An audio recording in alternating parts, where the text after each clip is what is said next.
Every year, millions of Chester birds are consumed during the year-end holidays. In Brazil, it is estimated that this giant bird is present at the Christmas Eve dinner of 7 out of every 10 families. As the main attraction of a seasonal market that generates billions in the food sector, Chester has become a true national tradition in December. But do you know how it is actually produced? In this video, see every stage of Chester production, from genetic selection in the laboratories to the final packaging. The story of what we know as Chester begins long before any egg is hatched. Unlike what many urban legends suggest, this bird is not a genetic aberration created in secret laboratories, nor an animal bombarded with growth hormones. The industrial reality is actually based on statistics, genetic selection, and extremely strict sanitary control. Chester, technically, is not an animal species. It's a trademark chicken brand from Portugal, which comes from a chicken lineage developed to have a much higher concentration of prime cuts, specifically breast and thighs. The whole process starts with the import or maintenance of what the industry calls grandparent stock. These are purebred birds, originally brought from abroad, usually from the United States or Europe, where poultry genetics companies spend decades breeding the biggest and strongest roosters with the biggest and strongest hens. The goal is simple: to select the desired physical traits, such as a broad chest and the ability to gain weight quickly, and pass them on to the next generation. When these grandparent birds are crossed, they produce the parent stock. The parent stock are the fathers and mothers of the Chester that will reach the market. The process of collecting eggs on these farms is frequent and automated, preventing the eggs from getting dirty or exposed to bacteria. As soon as they are laid, the eggs are disinfected and sent to the hatchery. In the industrial hatchery, nature is replaced by the precision of machines. The eggs are not kept under a hen. They are placed in large trays inside industrial incubators that hold thousands of eggs at a time. These machines are designed to mimic a mother hen's behavior, keeping the temperature constant at around 37 degrees Celsius and the humidity controlled. The incubation period lasts about 21 days. In the last few days, the eggs are transferred to the hatchers, where the chicks finally break through the shell. As soon as they are born, the speed of the production line increases. The chicks pass along a conveyor belt where they are selected. Only the healthy and perfect ones move forward. Still on their first day of life, they receive their first vaccines, often applied by spray or automatic injection, to protect them against common avian diseases that could wipe out an entire batch. Right after that, they are placed in transport boxes and taken in climate-controlled trucks to grow out farms, also known as broiler houses. This is where the difference between a regular chicken and a Chester starts to become visible over time. While a regular broiler chicken, the type we eat on a daily basis, stays on the farm for about 30 to 40 days, the Chester has a longer life cycle.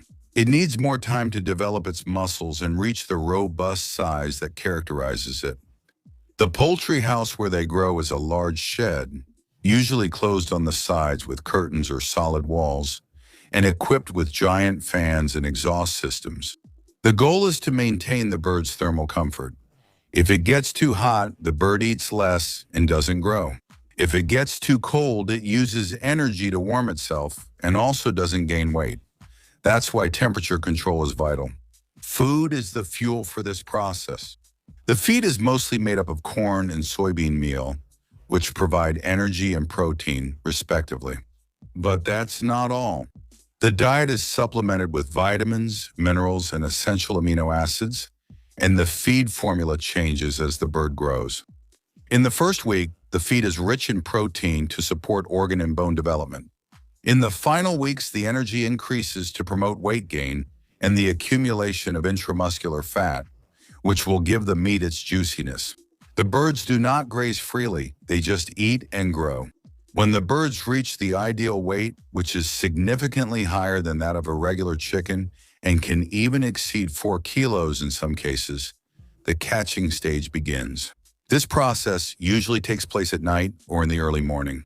The catching teams enter the shed, often under blue or very dim light. Grab the birds by their legs and place them in plastic crates.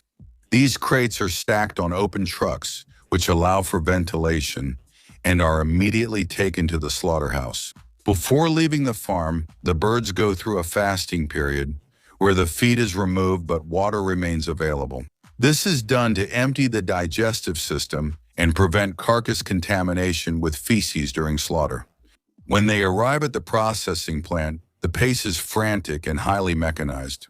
The truck unloads the crates and the birds are placed on a conveyor belt.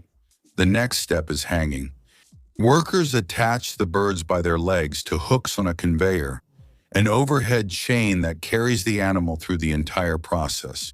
The first critical step is stunning. The animal must be unconscious before slaughter. The most common method is electrical stunning, where the bird's head passes through a tank with electrified water. The shock knocks the animal out instantly. While unconscious, the bird goes through bleeding, where the chicken is slaughtered. After the animal is slaughtered, the industrial process moves on to scalding. The carcasses go through tanks of hot water with controlled temperature to dilate the pores and make it easier to remove the feathers.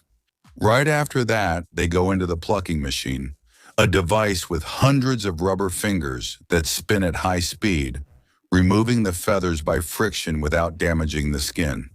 Now that the bird is featherless, it enters the clean room of the slaughterhouse. Here, Corre a evisceração. all the internal organs of the bird are removed.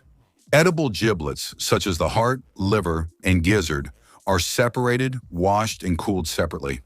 The rest is discarded for the production of animal feed. The eviscerated carcasses then go through a pre-chilling process, usually in tanks of cold water called chillers. The bird comes out the other side cold and clean. This is where the specific selection for the Chester product takes place. Not every bird that was raised as Chester becomes the final product that goes into the green box. There is a very strict visual and weight quality standard. Birds that had broken wings during the process, that have spots on their skin, or that didn't reach the ideal weight are downgraded and sold as regular chicken or chicken cuts. Only the perfect carcasses with full breasts and intact skin go onto the premium line. The key difference in the final product sold in supermarkets comes in the next step: the seasoning. Most of the Chesters sold are seasoned. This isn't done by dipping the chicken in a bucket of seasoning, but rather through an industrial injection process. The carcass goes through a machine with dozens of fine needles that inject a solution of water, salt, spices, and additives, such as stabilizers and flavor enhancers, deep into the meat, especially in the breast and thighs. After the seasoning is injected, the bird is packaged. And that was today's video. Don't forget to leave a like and subscribe to the channel.